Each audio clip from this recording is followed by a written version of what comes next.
Well, welcome to Lesson 7, Part 1. In Part 1 we'll have a look at the colour imperfect, or future tense. And in Part 2 we'll have a look at volatives, the imperative, the cohortive, and the jussive. And we'll look at infinitives and the participle. Now, in the suggested exercises in Biblical Hebrew and Introductory Grammar by Paige H. Kelly, Lesson 15, Lesson 16, just the above consecutive questions, and Lesson 19. And in Basics of Biblical Hebrew Grammar by Gary D. Practico and Miles V. Van Pelt, Section 3, Introduction to Hebrew Verbs and the Qal stem. And in that section, Lesson Exercise 15, Qal imperfect, strong verbs, and Lesson Exercise 21, Qal infinitive absolute, and Lesson Exercise 22, Qal participle. Okay, well let's get into it. Slide 117, Lesson 7, Qal imperfect, future tense. Remember the Qal perfect past tenses that were in the last lesson? They had suffixes attached to the ends of the verbs on their left. Here are the Qal perfect past tense verbs for he guarded, she guarded, you guarded, etc. And the suffix on the left, on the end, determines whether it's she guarded or you guarded or I guarded, etc. Shamar, he guarded. Shamra, she guarded. So Shamra has a hey on the end. Shamata, you guarded, to a man. It has a tav at the end. Shamat, you guarded, to a woman. It has a tav on the end but doesn't have the kamets. Shamati, I guarded. It has a tav and a yod on the left hand side at the end. And then for the plurals, shamru, they guarded. It has a vav with a dot in it, a shurek, shamru. Shamatim, you guarded, to men. It has a tav mem on the left hand end, shamatim, you guarded. And then you guarded to women, a group of women, shamatin, shamatin. It has a tav and a nun at the end. And finally, shamanu, we guarded. Shamanu has a nun and a shurek or vav with a dot in it. Shamanu. So there are the Qal perfect past tenses with the blue suffixes on the end in this diagram. So we looked at that in the last lesson. Well, there's something called the Qal imperfect, and it is a future tense table, more or less, and it, on the other hand, always have prefixes at the front or right of the word, plus a suffix sometimes added to the end. So this is a whole nother table. This table here is the Qal perfect past tense. Now we're going to have a look at a different table in this lesson, and here it is here. Now it has different letters attached to either end. It always has a letter attached to the front of the verb. So it's to do with the future. And an easy way to remember it is perhaps if they've got the on the end of the verb, they've got the letters on just the end, on the left hand end, then it's past. But if it's on the right hand end, and sometimes on the left, if it's always on the right hand with some on the left, it's a future tense. So future is to do with the right, and past is to do with the left. You'll need to become very familiar with both of these tables the ones with the Carl perfect here and the imperfect, as they occur all the time on every sentence in the Bible. Don't worry if you can't remember all of them, but keep the table handy as you read the word in Hebrew, as you read the Bible. You will soon begin to remember with use. So just have these tables printed out, and there's a handy page or slide coming up that I recommend that you print out. A big confusion for beginners is that when you add a vav to the beginning of any verb, it changes or affects the tense. We saw this in the last lesson. A Carl perfect past tense word becomes a future tense when we add a vav to it. If a vav, which means and, is added to a Carl imperfect, the opposite occurs. The future tense is changed to a past tense completed action, or a present tense sometimes. So if we put a vav at the beginning of these words, it'll change this from he will guard to and he guarded. And she will guard, if we put a vav in front of it, it changes it to she guarded. Again, practice makes perfect. You should be reading the words slowly and initially painstakingly. But with practice, it'll become more and more familiar. So we're going to have a look at plenty of examples of the Carl imperfect future tense, and also adding the vav to it and changing it into the past. So let's get into it. Slide 118, Lesson 7, Carl imperfect future tense.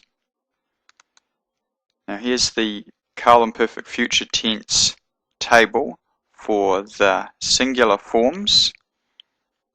That is, he will guard, she will guard, you will guard to a man, you will guard to a woman, I will guard.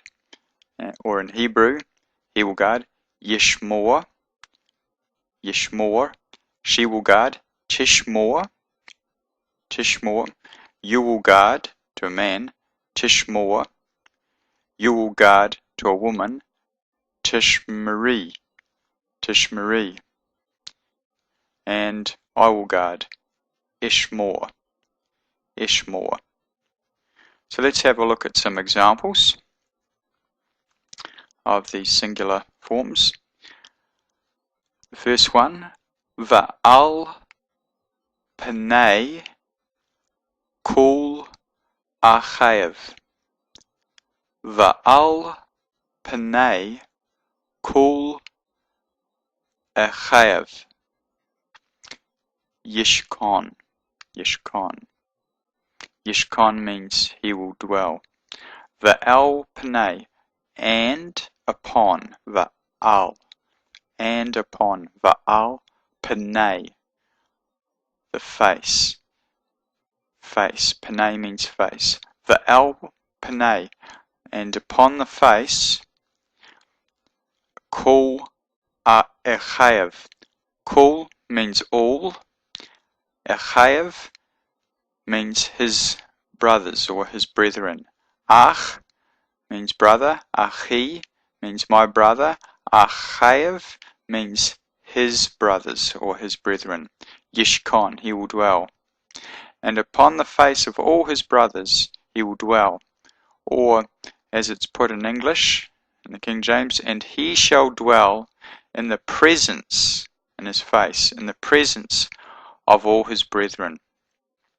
And he shall dwell in the presence of all his brethren. You notice that the word for he shall dwell, in the English it's at the beginning of the sentence, but in the Hebrew it's at the end. And that is a third person masculine singular. And it's this verb form here. So he will guard, and here, and he shall dwell here. So you notice it's got the same dots and dashes in the same places.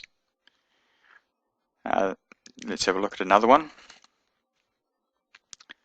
Va'avonotam, hu yisbol, yisbol.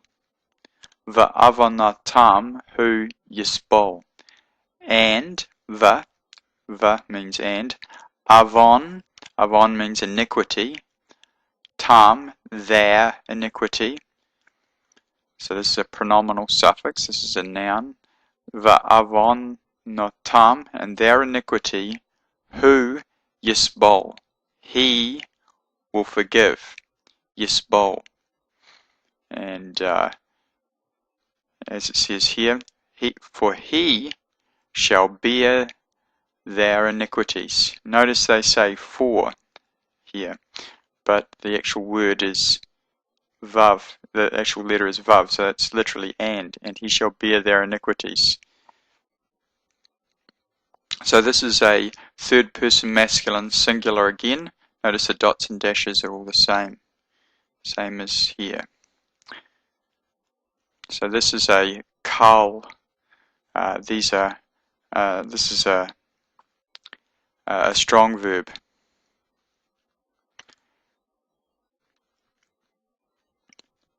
The third example, timlock, timlock. Tachat, tachat. Vashti, Vashti. Remember Queen Vashti? Vashti, that's her name there. Unfortunately in Hebrew there's not upper and lower case, but that's someone's name, Vashti. Timlock. Melech means rain. Melech means rain. So Melech means king. Timlock means you will reign over. Here it's been translated be queen over, and Timlock means she shall be queen instead of Vashti, but literally it's tachat, under Vashti, as in undermining her or in place of her. Tachat means under. Timloch, that's the third person feminine singular. Here it is here. Notice it's got the same vowels, same dots and dashes. Okay, fourth example. Lo tignov, lo tignov. Tignov, ganav means to steal. Tignov means you shall steal. Lo means not. So this is one of the commandments. Lo tignov, you shall not steal. Thou shalt not steal. Exodus chapter 20, the Ten Commandments. And that is a second person masculine singular. And here it is here. Notice that the third person feminine singular and the second person masculine singular are identical. Tishmor could be translated she will guard, but it could also be translated you will guard to a man. You will guard. But context will tell them apart. The context of the verse, you'll know if you're talking to a man or a woman in context. So that's how you tell those two apart, in context. They've got the same, they're identical in form. Okay, let's have a look at the next example. Yahweh, Tishpot, Shalom, Lanu. Yahweh, of course Yahweh doesn't have this, it doesn't sound the way the vowels are. So there's some disagreement with how to pronounce his name. I choose to say Yahweh. So don't be too upset with me. There's a lot of disagreement about how to say his name. Yahweh Tishpot, Shalom lanu. Yahweh Tishpot, Shalom lanu. Yahweh, He shall judge, you will judge, Shalom lanu. Yahweh, thou shalt ordain peace for us. Yahweh, thou shalt ordain peace for us. Shalom lanu. Shalom is peace. Lanu is to us, or for us. And Tishpot is second person masculine singular. And here it is here. Again, this is the kal, strong verb.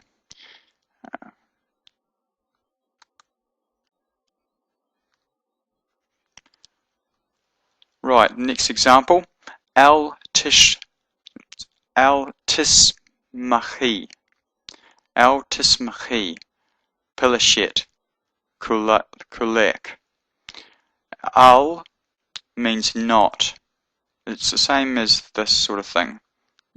The letters are around a different way. This could spell Al as in God, if it has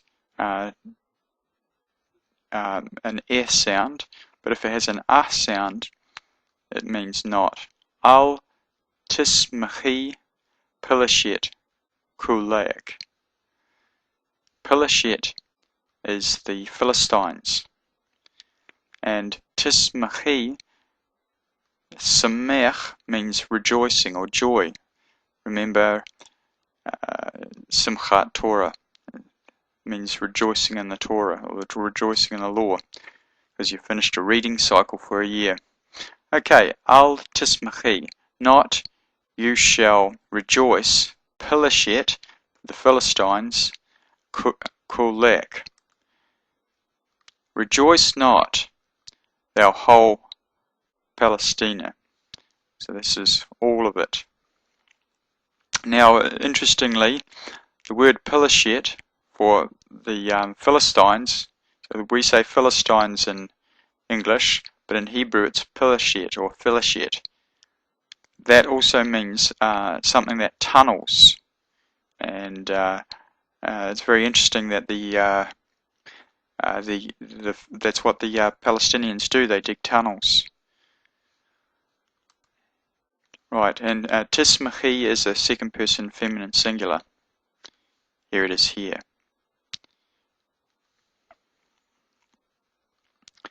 Okay, second last example.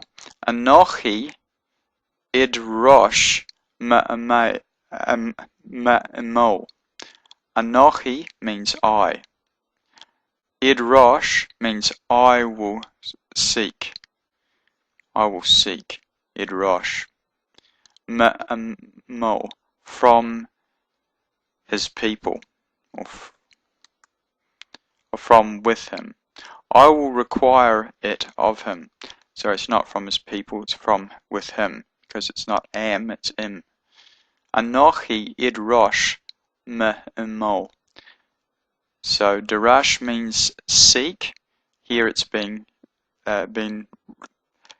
translated require, and the aleph here denotes first person common singular. It means I will, whatever the verb is, I will seek, I will require it from with him. Anochi idrosh ma'amo. So notice that it says I, anochi, the word for I, but it also has the word for I here in the verb. So you could say this without actually having the pronoun here, anochi. You could just say idrosh. However, here we have both the pronoun and the first person common singular verb form. So you can't mistake who's saying it. It's I. It's first person common singular. Okay, the last example. Lo im shol. Lo im shol. Ani bachem. Lo means not. Im shol Mashal means rule. Imshal means I will rule. Lo imshal means not I will rule, or I will not rule. Bachem, on you. Again, here's another word for I, ani. Here, but it's following the verb. Here it's preceding the verb. This is anochi, and this is ani. Both words mean I, as we've discussed in the lessons on pronouns. So, not I will rule I on you. I will not rule over you. Judges 8:23. And imshal is the first person common singular. This one here. Alright, so these are some examples of the singular kal imperfect verbs. Slide 119, Lesson 7, kal imperfect future tense. Now we'll have a look at the plural table for the kal imperfect future tense. So the word for they will guard, when we're talking to men, is yishmaru. Yishmaru. And if we want to say they will guard when speaking of women, the word is tishmorna. Tishmorna. And if we want to say you will guard to men, we say tishmaru. Tishmaru. And if we want to say you will guard to women, we say tishmorna. Just the same as they will guard. Tishmorna. How do you tell them apart? Context. Context. And the final one, we will guard. Nishmor. We will guard. Nishmor. So we have they will guard. Yishmaru. They will guard to women. Tishmorna. Or of women. You will guard to men. Tishmaru. Tishmaru. You will guard to women. Tishmorna. And we will guard. Nishmor. So that's the third person masculine plural, third person feminine plural, second person masculine plural, second person feminine plural, and first person common plural. So let's have a look at some plural examples. First one, Velo yilbashu id aderet sa'ar. Velo yilbashu aderet sa'ar. Velo, and not, yilbashu, they shall be clothed or wear, aderet sa'ar, clothing of hair or goat hair. Neither shall they wear a rough garment or goat-haired garment. Velo yilbashu aderet sa'ar. So this word yilbashu, translated they shall wear, is the third person masculine plural. This one here. And you notice that the dots and dash, the vowels are just the same as here. Okay, the next example. Yishmu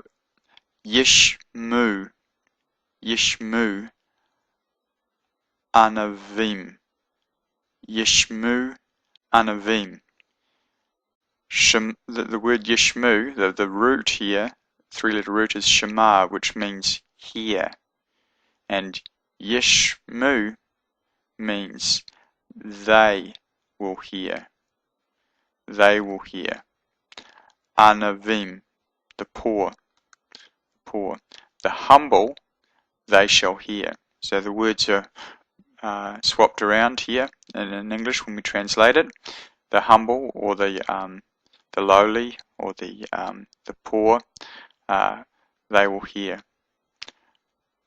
Yishmu Anavim. So Yishmu is a third person masculine plural. This one here. Okay, third example. Ushnot Reshaim. Ushnot Reshaim. Tikzorna. Tikzorna. Ushnot. And, the vav here means and, it's a shurek, it's a u sounding, a u sounding vav, and it has the same meaning as this vav here, it means and this word here is the plural for year. The word for year is shana, and the word for years is shanot. So the years of the Reshaim, the wicked. Resha means wicked, and Reshaim is the plural. And the years of the wicked, Ushanot Reshaim, Tikzorna. Tikzorna. The word Tikzorna, the root here is this three-letter root, 3 letters here, Kitsia, which means to cut, as in cutting down the wheat in the harvest, the barley, or the tears, cutting down the tears. It means to cut. So tikzorna means you will cut. So, and the years of the wicked you will cut, or cut short. So, as it's translated here, but the years of the wicked, they shall be shortened. They shall be shortened. So, they shall be shortened is this third person feminine plural here, tikzorna. This one here. Ushanot Reshaim Tikzorna. But the years of the wicked, they shall be shortened. Again, the word for and has just been translated here, but it's still joining this sentence with what's going on previously in the sentence. It's not listed here. Okay, the next example. Yada layatid tishlachna. Yada. Yada. Her hands. Layatid, to the pig. La means to. Yatid is pig. Tishlachna, she will send. Tishlachna. It's this form here. And that's from Judges chapter 5. About Jael. She put her hand to the nail. Yada layatid tishlachna. Her hand, so yad is hand, yada is her hand, layatid, to the nail, tishlachna, she will send, or she will put her hand. Yada layatid tishlachna. And that is a second person feminine plural. Now, it doesn't have quite the same vowels here. It has a patach here under the lamed, and this is called a lamed guttural. It's got this chet here means that this verb is a weak verb, and that changes the vowels. So we'll discuss all of this in lesson 8 when we look at weak verbs. But just for your information now, that's why that doesn't have quite the same dots and dashes as this table. But you can still see the basic form there is the same, as the same consonants at the front and end to denote the second person feminine plural. And that's all you really need to know. Okay, this example, lama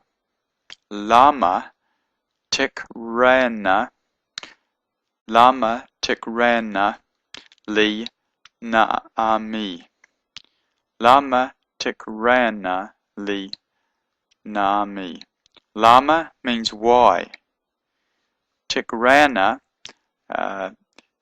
kara, the root here, kuf resh aleph, means call.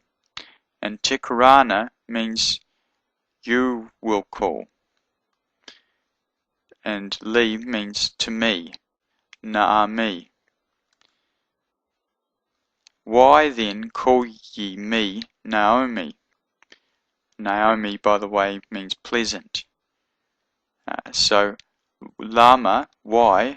Tikrana, call ye me Naomi or Naomi. Why do you call me Naomi? And that's a second person feminine plural. Again, this word kara is a weak verb. And again, we'll discuss weak verbs in lesson 8, but it changes the vowels here. So it's not quite the same looking vowels as here or here. So that's why, because it's a weak verb. We'll discuss that later. Alright, next example. V'ech nignov m'beit adonecha. V'ech nignov m'beit adonecha. V means and, v'ech and how. V'ech nignov means steal, and it's this form here obviously. And how will we steal m'beit from the house Adonecha of your Lord? How then should we steal out of thy Lord's house? Genesis 44:8. So this is when the sons of Jacob are before Joseph, and he set them up, and they're saying, and how can we steal from thy Lord's house? So this word nignov, should we steal, is the first person common plural. The final example, va'anachnu nikrot etzim min halebanon. Va'anachnu nikrot etzim min halebanon. Well, this word here, vav, this letter here means and this word here, anachnu, means we. And we, va'anachnu. And we saw this in the pronouns. This is listed in the pronouns lesson. Va'anachnu nikrot, cut. We were cut. Etzim, we will cut. Etzim, wood. Min, from. HaLebanon, from the Lebanon. And we cut trees or wood from the Lebanon. And we will cut wood out of the Lebanon. Va'anachnu nikrot, we will cut, first person common plural again here. We will cut wood from the Lebanon. Okay, so the word for wood here is this one here, etzim.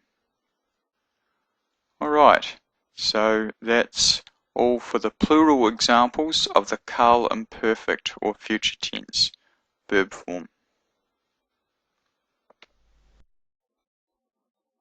Slide 120, Lesson 7, Vav consecutive, Vav relative, with the Carl imperfect. In this slide, we will look at the Carl imperfect singular verb forms and what happens to them when we add the vav. By the way, the verb forms are he will guard, that's yishmor, she will guard, tishmor, you will guard to a man, tishmor, you will guard to a woman, tishmari, I will guard, ishmor. If we add a vav to the beginning of a verb, we change the tense. We've seen it change from past to future already in lesson 6, with a vav added to the Carl perfect verb forms. Now we shall see the vav, which means and, added to the Carl imperfect, that will change its tense from future to past. So let's have a look at some examples. First example, Vayomer Yahweh el Moshe. Vayomer Yahweh el Moshe. So here we have the word Yomer, which is actually this verb form here, the third person masculine singular. But we've added a vav to it. So Yomer, which means he will say, becomes and he said, and he said. So it changes it from the future, he will, to he has already done it. He has already, in this case, said. He has said. So amar means said. And by the way, it has, this is another weak verb. So the dots and dash, the dots aren't quite the same. And we'll look at weak verbs again in lesson 8. Vayomer Yahweh el Moshe. And Yahweh said to Moses. And Yahweh said to Moses. So the future tense word has just changed to the past. So it's not and Yahweh shall say to Moses, but it's and Yahweh said el Moshe, to Moses. So that's the third person masculine singular form. Next example, Vatomer Alev Bat Betuel Anochi. By the way, this is someone's name. This is Bethuel, and again the tav here is a soft tav, but in the way they speak Hebrew in Israel, they don't actually make a difference between the soft and the hard tav. They've both got a t sound in modern Hebrew, but traditionally the tav had a th and a t sound. That's why in our English Bibles the name is Bethuel, but an Israeli would pronounce this Betuel. Betuel. Vatomer Alev bat Betuel Anochi. And she said to him, Alev, but Betuel, the daughter of Bethuel, Anochi, I am. The word am is implied. So tomer is this verb form here. She will, in this case, say. Amar means to say. Tomer, she will say. But putting the vav there in front of the verb changes it from future tense, she will say, to she said, to past tense, to completed action. So it becomes, and she said unto him, I am the daughter of Bethuel. And she said, Vatomer, unto him, Alev, to him, I am the daughter of Bethuel, but Bethuel, or Betuel, Anochi. So this is the third person feminine singular. Vatomer. Next example.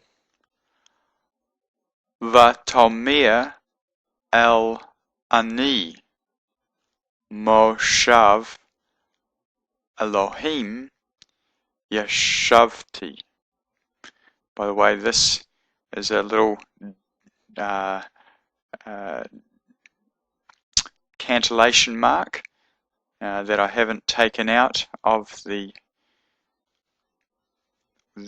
sentence here. I try to remove most of these, but you'll come across all sorts of cantillation marks depending on which Bible, Hebrew Bible you're reading, and the cantillation marks tell us how to chant the scriptures. So don't be confused if you see dots and dashes that you haven't seen before when you read the Bible. It's okay. They're for cantillation generally. So this word here, Vatomer, is the same word as here. Vatomer el ani moshav Elohim yashavti. And thou hast said. So this is the same form as that one, but it's you. It's you. It means you, not she. It's the same form, but you tell the difference by context. This word here, El, means God. It's the singular version of the form for God, and this is the plural. So that's the singular, and this is the plural. Both translated God, but this one literally means gods. It means there's a plurality to Yahweh's oneness. So, and thou hast said, I am God. Vatomer, and you have said, or thou hast said. El, God. Ani, I, or I am. The am is implied. Moshav, sitting. By the way, that's the name of, in Israel there are kibbutzes, communal farm type arrangements or communities, and another type of communal system is the moshav, where people cooperate, but they also have their own private property as well. So that's a moshav, but here it means seat, or seat. Elohim yashavti, of God I sit. Yashav means to sit, and yashavti means I sit. I have sat. So, and thou hast said, I am God, I sit in the seat of God. Vatomer el ani moshav Elohim yashavti. So this is the tuames, the second person masculine singular. So we tell these apart, the 3FS and the 2MS apart, which have exactly the same form, by context. Again, it's not too difficult. You soon get used to it. Just takes a bit of getting used to begin with. Vatomri, lo avor. This is the next example. Vatomri, lo avor. Avar means to pass over. Avor means to I will pass over.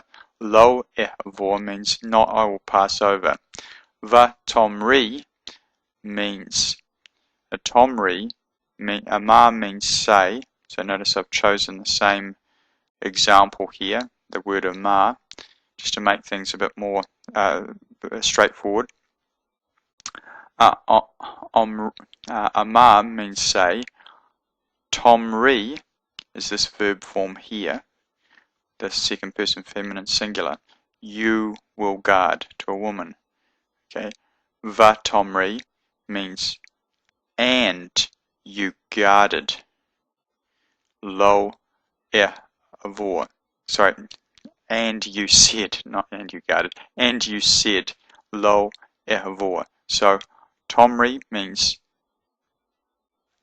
you will say. Va Tomri means and you said. And you said. And thou saidst, I will not transgress. Lo vor. By the way, the word for passing over also means to transgress. So there's a little bit for you. Sometimes these Hebrew verbs have more than one meaning, because to transgress is to pass over, to go over the limit, to do something that you shouldn't do. So there's a good form of passing over, but there's a bad form as well. When we go over and above what is permitted. So that's the second person feminine singular. And the last example here, Va'omar el-Adoni. Va'omar el-Adoni. Omar, this is actually the first person common singular. It's actually this example here. What's happened is the aleph has been absorbed in the aleph of the word Omar. So Omar means I will say, and Va'omar means and I said, El Adoni, to my Lord.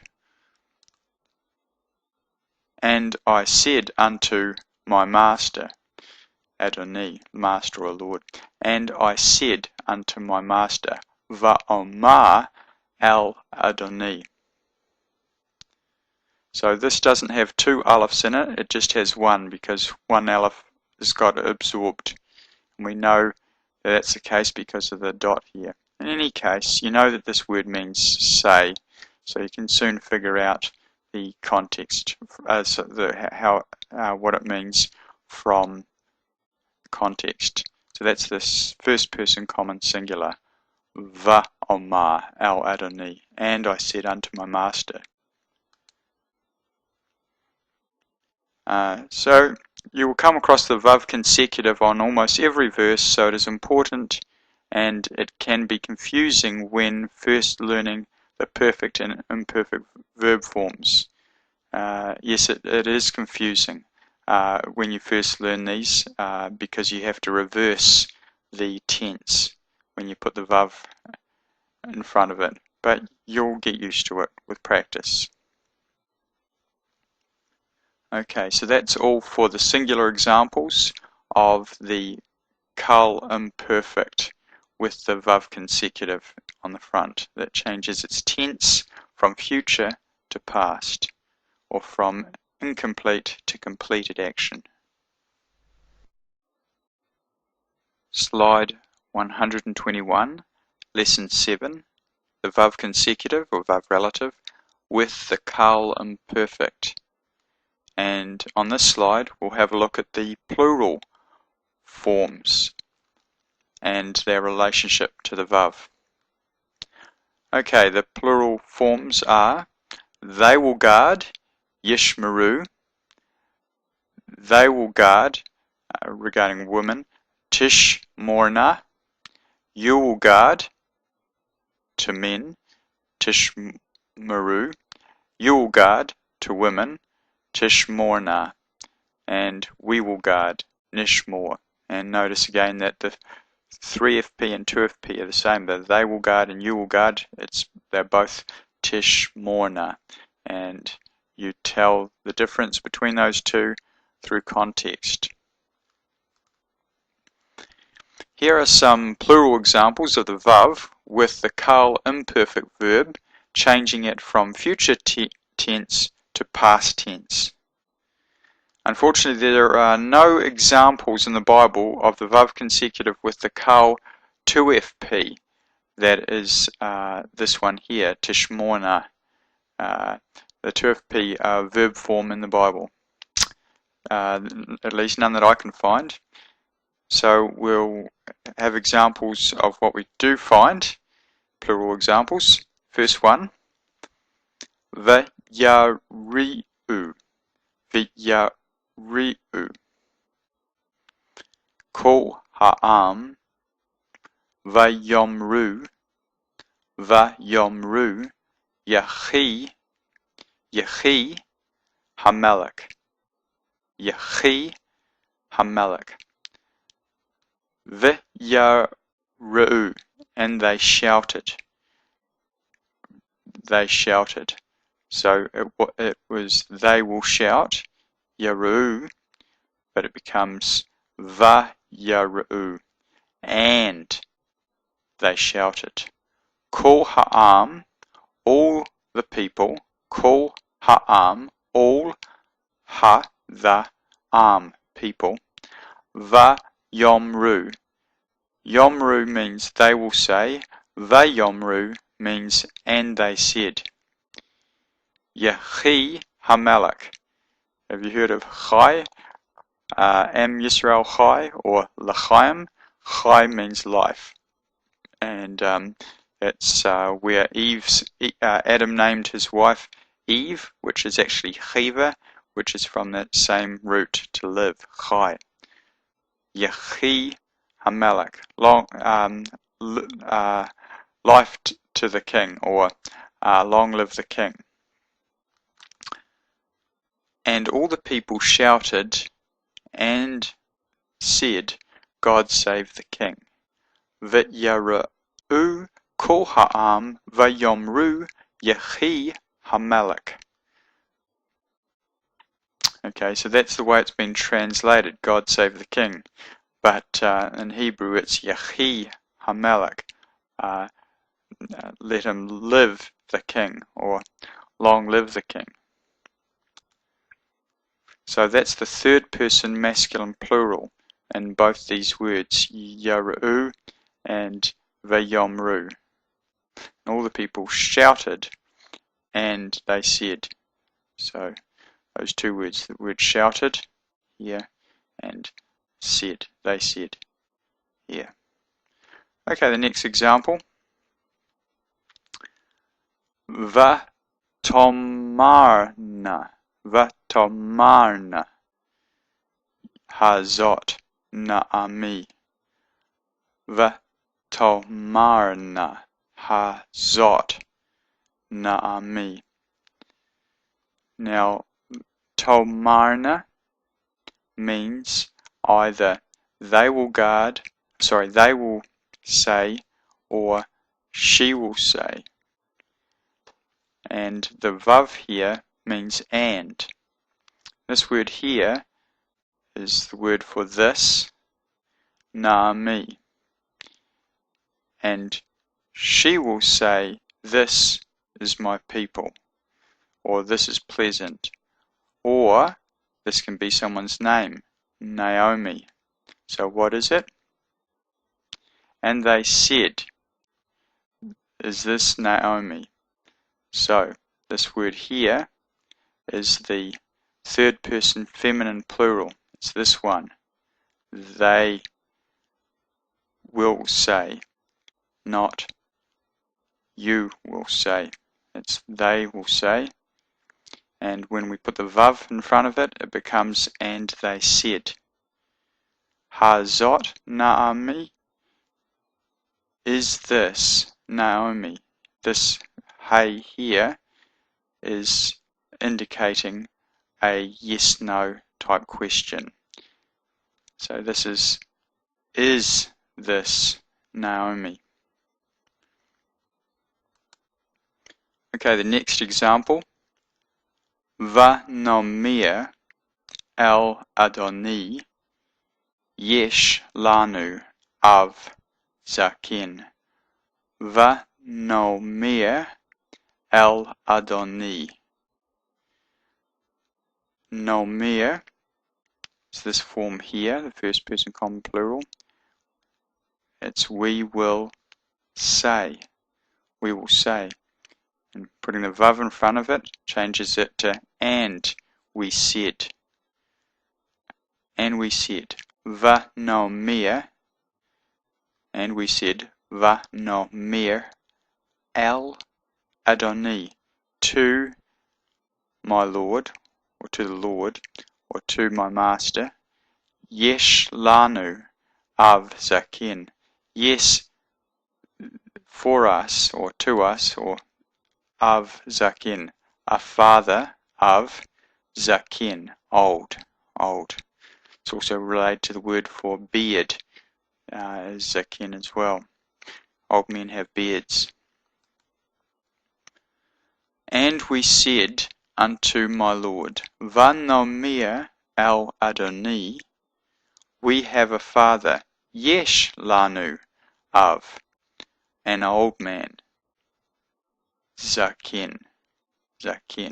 Vanomir el Adoni, Yesh lanu of Zaken. And we said unto my Lord, we have a father, an old man. So that's the first person common plural form, Vanomir. Nomir. So, and the nomir, we will say, becomes Vanomir, and we said.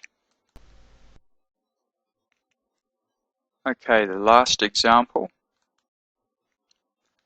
Va tomru lo. Va tomru lo. Lo, by the way, means to him. The lamed means to, and the vav means him.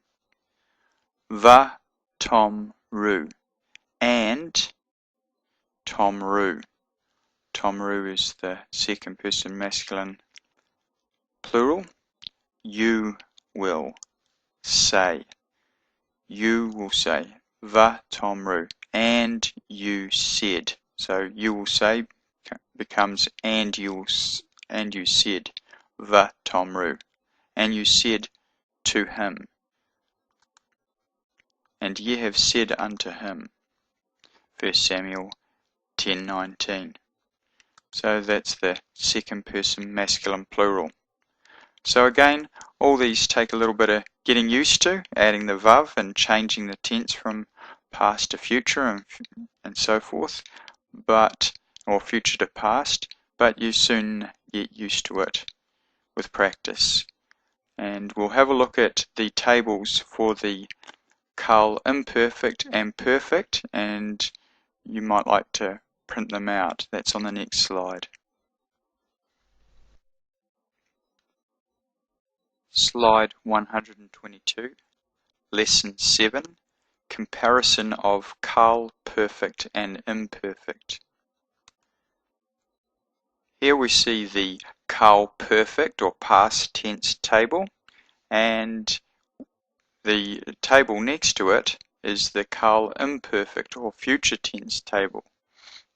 And this slide has been provided for you to compare the two tables together and to print out for reference. So we have the Carl perfect past tense using the word Shema, guard, as an example of a Carl verb. He guarded, Shema. She guarded, Shamra. You guarded, to a man, Shamata. You guarded, to a woman, Shamat. I guarded, Shamati. They guarded, Shamru. You guarded, to men, Shamatim. You guarded, to women, Shamatin. We guarded, Shamanu. And on the Carl imperfect future tense, he will guard, Yishmor. She will guard, Tishmor. You will guard, to a man, Tishmor. You will guard, to a woman, Tishmari. I will guard, Ishmor. They will guard, Yishmaru. They will guard, speaking of women, Tishmorna. You will guard, to men, Tishmaru. You will guard, to women, Tishmorna. And we will guard, Nishmor. We will guard. So there are the two tables, and a very much recommend that you print these out for handy reference when you're reading the Bible in Hebrew.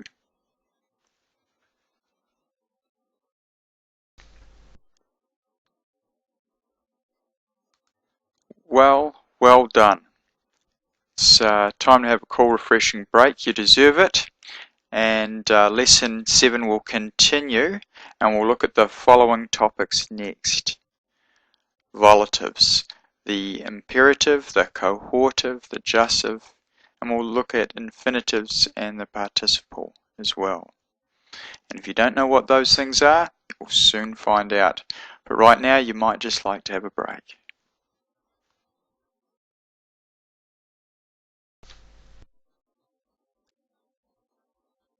Lesson 7, Part 2.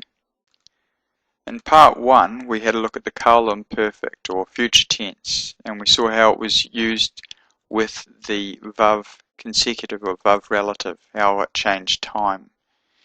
And now we're going to have a look at some new terms. We're going to have a look at volatives, the imperative, the cohortive, the jussive, and we're also going to have a look at infinitives and the participle.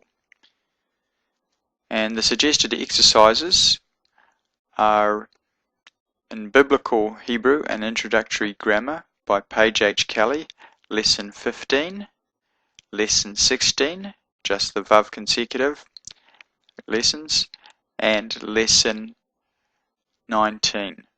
And in Basics of Biblical Hebrew Grammar by Gary D. Practico and Miles V. Van Pelt, Section 3, Introduction to Hebrew Verbs and the Carl stem, Lesson Exercise 15, Carl imperfect strong verbs, Lesson Exercise 21, Carl infinitive absolute, and Lesson Exercise 22, Carl participle. Okay, well, let's get into it. Let's have a look at volatives. Slide 127, Lesson 7, Volatives, the cohortive, the imperative, and the jussive. Volatives are used to express a command, wish, or desire. So volatives express the will of the speaker. The word volative comes from the Latin volo, to will, and it is related to the English word volition, meaning the same thing, to will. Hebrew has 3 volatives. The first one, the imperative, this is the volative of the second person. For example, listen. This is when you are speaking to somebody else directly and you're telling them you will listen. It's the second person, listen. The cohortive, this is a volative of the first person. For example, let me listen or let us listen. That's the first person volative, the cohortive. And the third volative is called the jussive, and this is a volative of the third person. For example, let him listen. We will look at these in a little more detail in the next few slides. Don't get too bogged down with the following slides. It's really just for your information. Just be aware that Hebrew grammarians have a special classification for everything. And in this case, when you want to express a wish for someone to do something, the verbs have a certain form. And it's not actually that necessary for you to remember all the vowels in these volatives to identify them, since the context should help.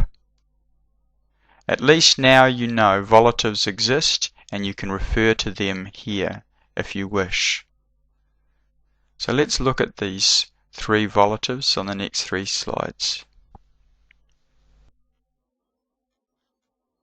Slide 128, Lesson 7, Volatives, the imperative, a second person volative, and the imperative is a command.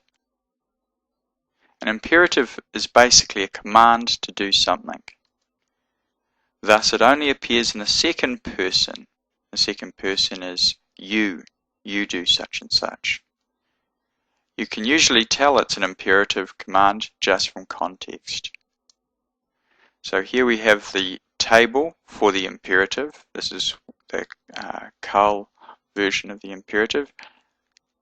Shemor, you guard. That's to a man. It's a second person masculine singular. Shimri, you guard, to a woman. That's a second person feminine singular. It's just Shemor with a yod at the end. Shimri. Shimru, you guard, to men, to a group of men. Shimru, and that's a second person masculine plural. Again, Shimru is just Shemor with a vav at the end. Shmorna, Shmorna, you guard, to a group of women, and that's a second person feminine plural. So let's have a look at some examples of the imperative. First one, Shmor mitzvatav u mishpatav. Shmor mitzvatav u mishpatav. Keep his commandments and his judgments. Shemor, keep. Mitzvatav, his commandments and his judgments. U mishpatav. Mishpat means judgments. U mishpatav is and his judgments. Sorry, mishpat is judgment. Mishpatav is his judgments. U mishpatav is and his judgments. So Shemor means you will keep or you will guard. And the you is not in this verse, but it's implied because Yahweh is commanding his people. Okay, and it's a second person masculine singular. The next example is a very popular one. This is the Shema. Shema Yisrael, Yahweh Eloheinu, Yahweh Echad. Shema means hear, and it's a weak verb. Hear, O Israel, the Lord our God, the Lord is one. And Shema is a second person masculine singular, but it doesn't have the same vowel as hear because it's a weak verb, and we'll look at those in lesson 8. Shema Yisrael, Yahweh Eloheinu, Yahweh Echad. Okay, the next example. Shaftani, Yahweh. Judge me, O Lord, or Yahweh. Shaftani, judge me. So here's the word judge, and then this suffix has been added afterwards, but the actual command is here. Judge me, O Lord. So that's the second person masculine singular. And it's got a suffix on the end, the ni. Okay, this one. Imri li achihu. Imri li achihu. Say of me, he is my brother. Say of me, or to me, or for me, achihu, my brother is he. Achihu. Imri li achihu. So Imri is the second person feminine singular. This one here. Okay, the next example. Shivru lanu ma'at ochel. Shivru lanu ma'at ochel. Buy us a little food. Shavru, buy. For us. Ma'at ochel, a little food. And the shavru here is the second person masculine plural, this one here. So that's talking to a group of men, or a group of men and women. Second person masculine plural. shivru, buy, to a group of men. Buy us a little food. Okay, the next and last example. Za'akna banot rabah. Za'akna banot rabah. Well, banot is daughters, and rabah is the name of a place. Cry, ye daughters of Rabah. Za'akna banot rabah. So here's the word cry, za'ak. And who's he talking to? He's talking to a group of women, because it's the second person, feminine plural. Za'akna. Okay, so that's the imperative. It's a second person volative. That is, it's speaking to somebody else directly. So it's the word you implied in it.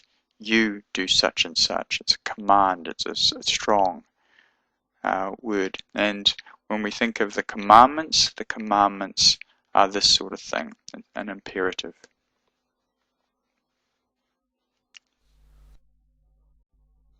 Slide 129, Lesson 7, Volatives, the cohortive, or first person volative. Cohortive indicates a wish or request.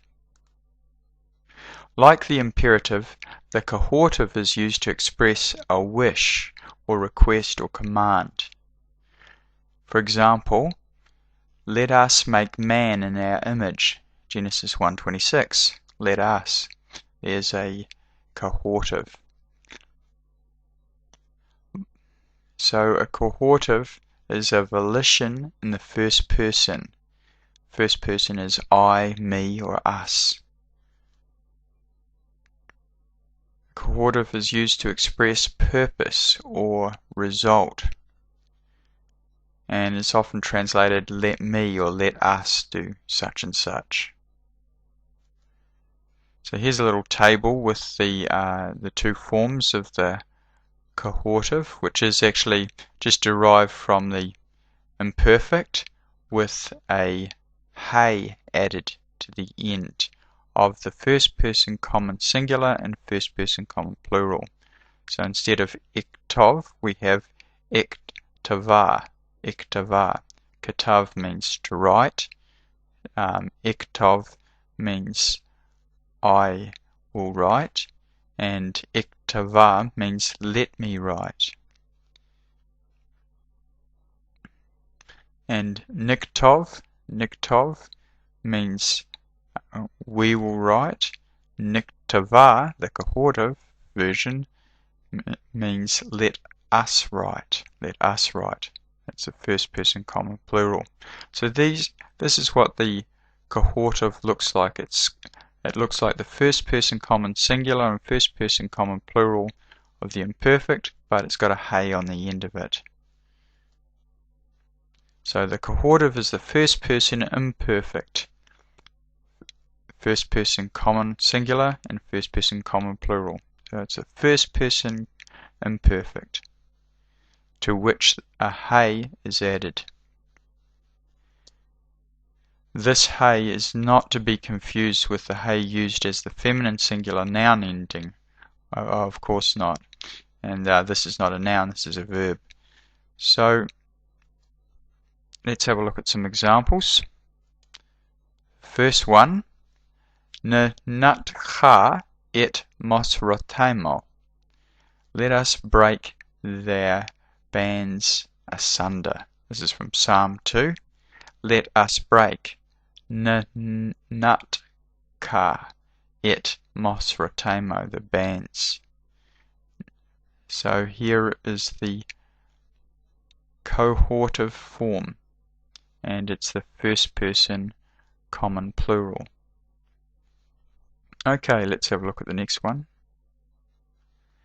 Nikrata berit ani va'ata. Let us cut. Karat means cut or make. Cut a deal, make a deal. Nikrata berit ani va'ata. let us make a covenant, or let us cut a covenant, I and you. Let us make a covenant, I and thou. So the word make, translated make, is literally cut, from the word karat. And here we have the first person common plural form again, with the hey at the end. Okay, the next example. Az yedabru yakdav lemishpat nikrava. Then yedabru yakdav, they will speak together, lemishpat nikrava, a judgment, let us draw near. So it's been translated, let us come near together for judgment. So the cohortive, which is actually at the end of the verse in Hebrew, is at the beginning of the verse in English. So let us come near, nikrava. And that is a first person common plural again. Let's have a look at the next one. Va'ekrata lechem berit olam. And I have, this is, if we didn't have the hey there, that would be I will cut, or I will make. With the vav, it means and I have made. And because it's a cohortive, it's got the hey there, it's translated, and I will make an everlasting covenant with you. So sometimes it doesn't have the let me or let us, but it's in the Hebrew it's much clearer that it's a volition that is in the first person, and it's perhaps a softer sort of volative than the imperative, which is much more direct to somebody else. Okay, and that is in the first person common singular, this one here. So those are the only two types of cohortives. It's either a let me do something or other, or let us do something or other, or I will do something or other. Okay, last example. Ve'ishmera Toratcha tamid. And in this, it's translated, so shall I keep. So shall I keep. But it's literally and I shall keep thy law continually. Toratcha, Torah is the law. Toratcha is your law. Toratcha, your law. Tamid, always, continually. By the way, that's the name of one of the offerings during the day. There's a lamb in the morning and a lamb in the evening, and that's called a tamid offering. And the one in the morning is called a shachara, and the one in the evening is called a mincha. So tamid means continually, always, and we are to always keep Yahweh's law. How do we do that? Well, by His grace, and by taking heed according to His word. So that's another first person common singular. Again, the cohortive only appears in these two types, with the hey at the end. So it's a first person common singular or the first person common plural. Slide 130, Lesson 7, Volatives, the jussive. The jussive is used to express a strong wish or mild command. For example, let Reuben live and not die. adjussive only occurs in the third person. For example, he, she, it, or they. With strong verbs, the form of the adjussive is the same as the corresponding imperfect form. For example, yiktov may be translated as either he will write, which is just the imperfect form, or let him write. So there's the adjussive. So it doesn't look any different to the imperfect, but context will tell. But the presence of the particle na, nun, aleph, will suggest adjussive translation. We'll have a look at that in this example. Ya'avana Adoni lifnei avdo. Ya'avarna Adoni lifnei avdo. Let my Lord, I pray thee, pass over. So here's the word for pass over. It could be translated he will pass over, but because it has a na at the end, which is translated here, I pray thee, it's really a request when you have the na at the end. It's kind of like saying pretty please. Ya'avana, let pass over, please, or I pray thee. And who? My Lord, Adoni. Ya'avana Adoni, let my Lord, I pray thee, pass over. Lifnei avdo, before his servant. Lifnei avdo. So this form here, this is adjussive, but it is just the same form, or very similar, to the third person imperfect. Although this is a not a strong verb, this is a weak verb. Let's move, we'll talk about that in lesson 8. So that's a third person masculine singular form. Let's look at another example. Yosef Yahweh li bin Acher. Yosef Yahweh li bin Acher. The Lord, Yahweh, shall add, Yosef, to me, li, another son, or son another, bin Acher.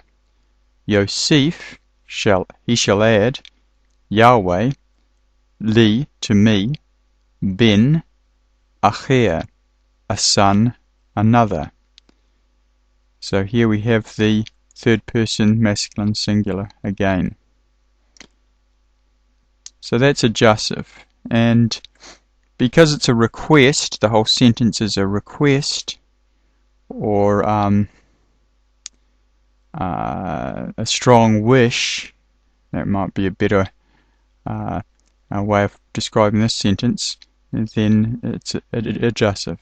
Let's have a look at another example. Yechi Reuven va'el Yamot. Yechi Reuven va'el Yamot. Let Reuben live. Yechi, let live. Yechi, and not die. Va'el Yamot. Let Reuben live. Yechi Reuben, and not die. Va'el Yamot. It's the third person masculine singular.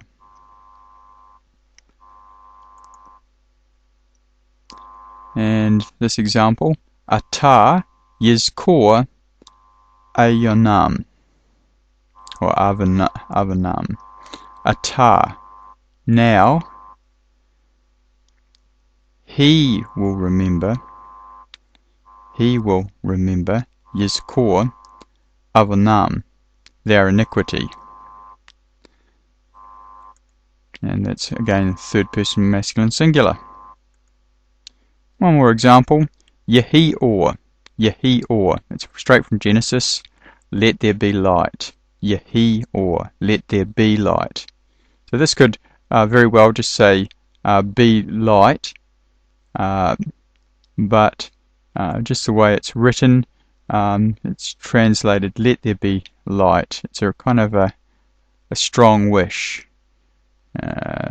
or mild command, let there be light.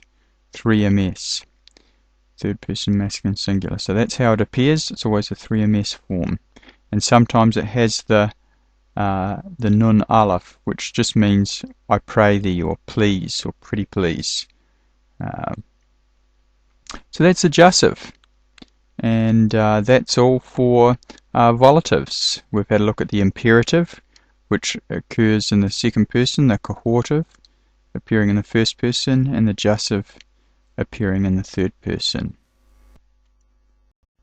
Slide 132, Lesson 7, the participle, active and passive.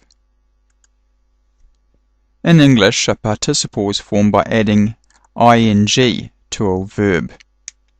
For example, walking, cycling, eating, sleeping. These are called active participles. So you're actually doing them right then and there in the context of the sentence because it's ing.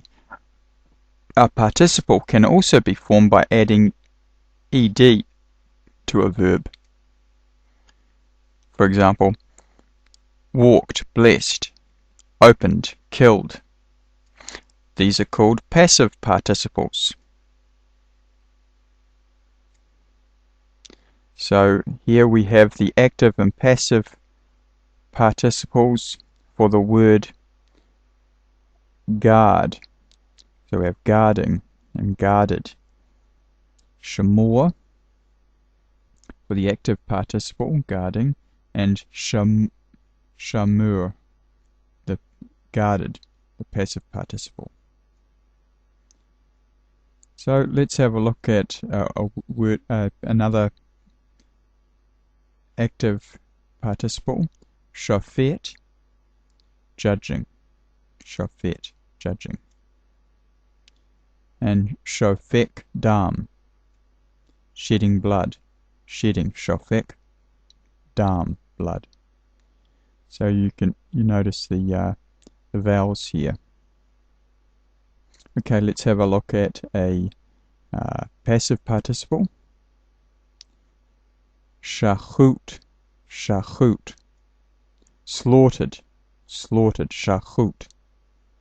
Notice it's the same vowels and everything here. This is the kal verb, strong verb. And we'll look at weak verbs again in lesson 8. Patuach, patuach. Opened, opened. So, participles occur also as masculine, feminine, singular, and plurals. And there's a lot more to participles than described here. This is just the very briefest of introductions. If you'd like to know more about Hebrew participles, then please consult a textbook. And again, don't get too hung up if you start to lose your way a little bit on some of this stuff. The latter part of Lesson 7. We're now beginning to study more and more about less and less. This is important, but it's not as important as getting those two tables memorized for the perfect and the imperfect. If you can get those imperfect and perfect verbs in your mind, get those tables memorized, then you're doing really well. Slide 133, Lesson 7, Final Notes on Learning Hebrew, Vowel Pointing. The Hebrew Scriptures may be written without vowels, in which case it is called unpointed text. Here's a example of unpointed text. Or it may be written with vowels, called pointed text. And here we have the vowels included. Finally, it may be written with the vowel pointings and cantillation marks. And here we have these cantillation marks which have not been described in this course. And there's some other marks there as well. So in synagogues it's often the text often appears like this, and the cantor would read or chant from the scroll, unpointed, and somebody else can check that with the pointed text here. Again, the dots and dashes have been added, the pointing, the vowels have been added later on in history, and the cantillation marks also have been added to help people memorize the scriptures by chanting them.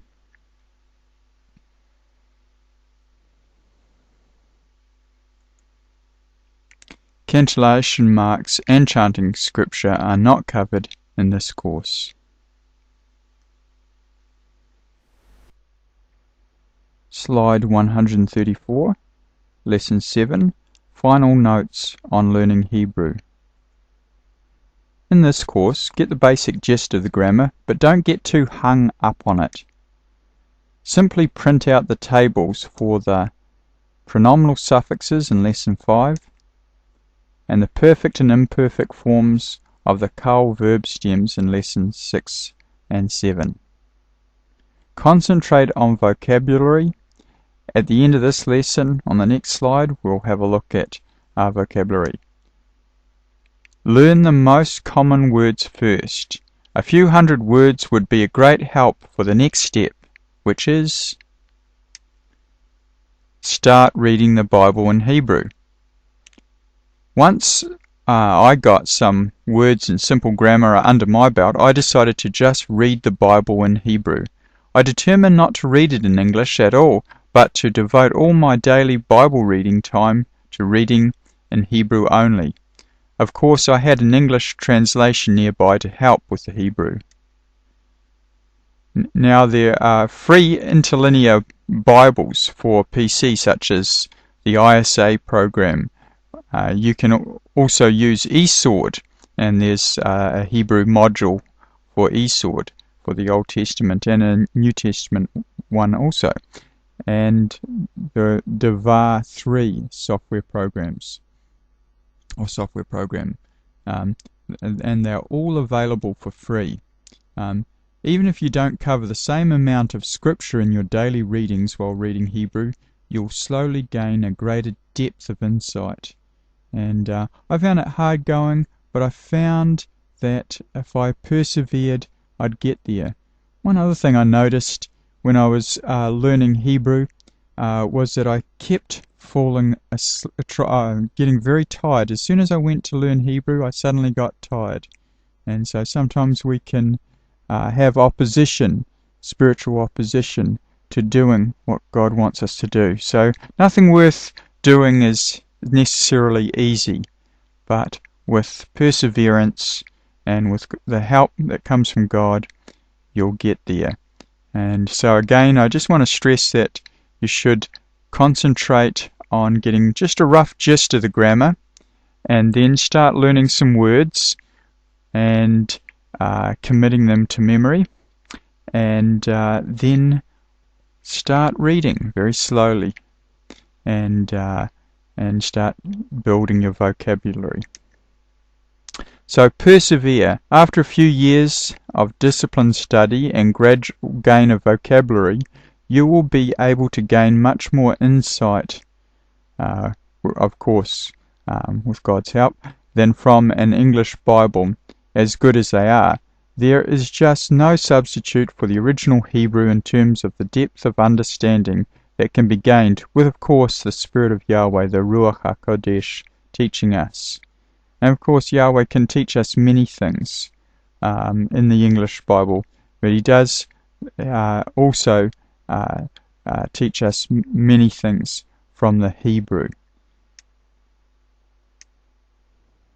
Now, with regard to the vocabulary list on the following slides are ordered with the most common words first. And I derived this list of words from a list that was available on the internet. It is strongly recommended that you learn these words, the most common first, so that you can begin reading the Hebrew Bible. Print them out from the PDF file of these slides. The vocabulary is also available on the QCards software program. So let's have a look at these slides of vocabulary from slide 135 to 154. Slide 135, vocabulary. And we're going to just quickly go through slides 135 to 154. Now, these slides work or are synchronized with the QCards software.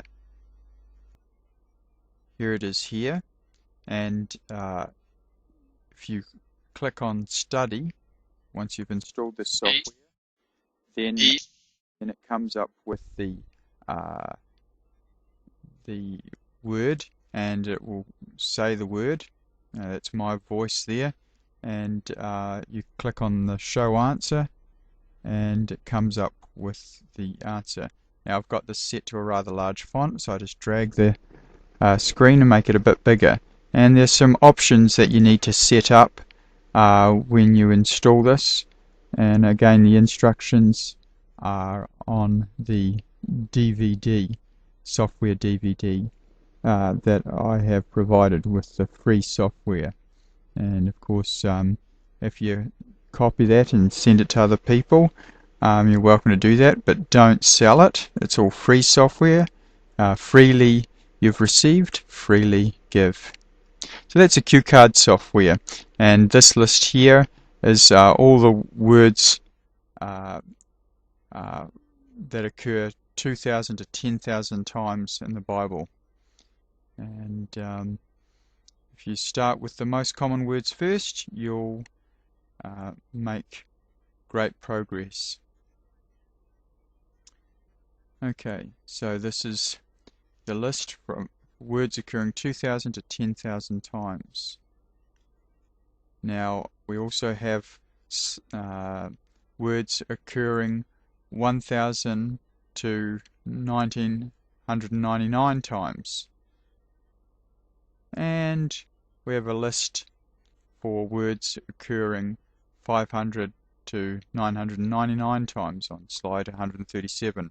Again, that there is a QCard file that you can run that will help you learn those quite quickly.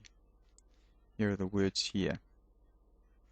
Okay, on slide 138 we have words occurring 400 to 499 times. And on slide 139 we have words occurring over 300 to 399 times. And I've just put these into little boxes here just simply to squeeze the last couple of words in on this one page. So that's why that looks a little bit peculiar. Just try to slot it all in on the same page. And slide 140 we have words occurring 200 to 299 times.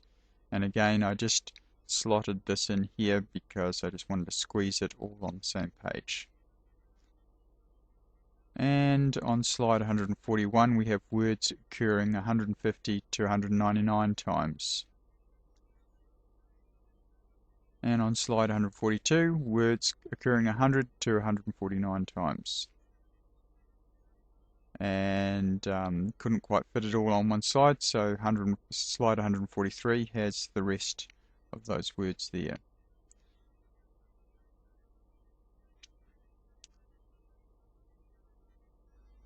Okay, so words occurring 100 to 149 times, and then on slide 144, 80 to 99 times. and 70 to 79 times. And on slide 145, 60 to 69 times. And on slide 146, we have 50 to 59 times. And slide 147, 40 to 49 times. Now I don't know that you'll get through all of these, but they're there if you want them. Certainly get about 200 words would be really good. So if you just concentrate on those first few slides and just go through them until you turn blue, and then start reading the Bible. So slide 148, words occurring 30 to 39 times. Here they are here. And on slide 149, the words continued, 30 to 39 times. Okay, and slide 150, 20 to 29 times. And slide 151, 20 to 29 times continued. And continued again on slide 152. And on slide 153, we have words occurring over 10 to 19 times. And again on the next slide, 154, that list continues. So remember to use the free Cue Card software. And here it is again. And you can also, with this Cue Card software, you can also print out a study sheet. And if we have a look at the preview here, this is the study sheet, and you print all the words out on one page.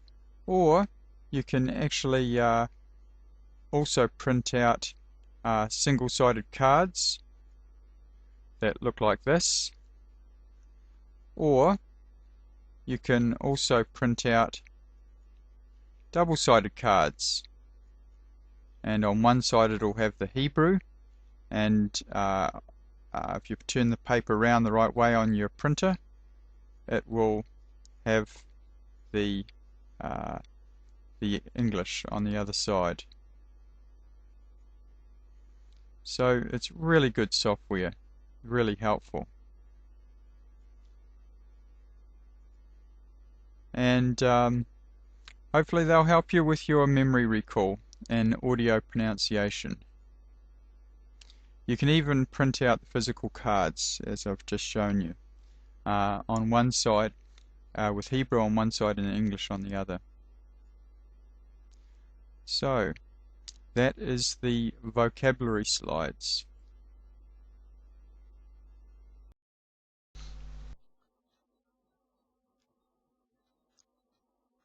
Well, that's it for lesson 7. It's completed, and in part 1 we had a look at the Kal imperfect, or the future tense, and how that was affected by the Vav relative.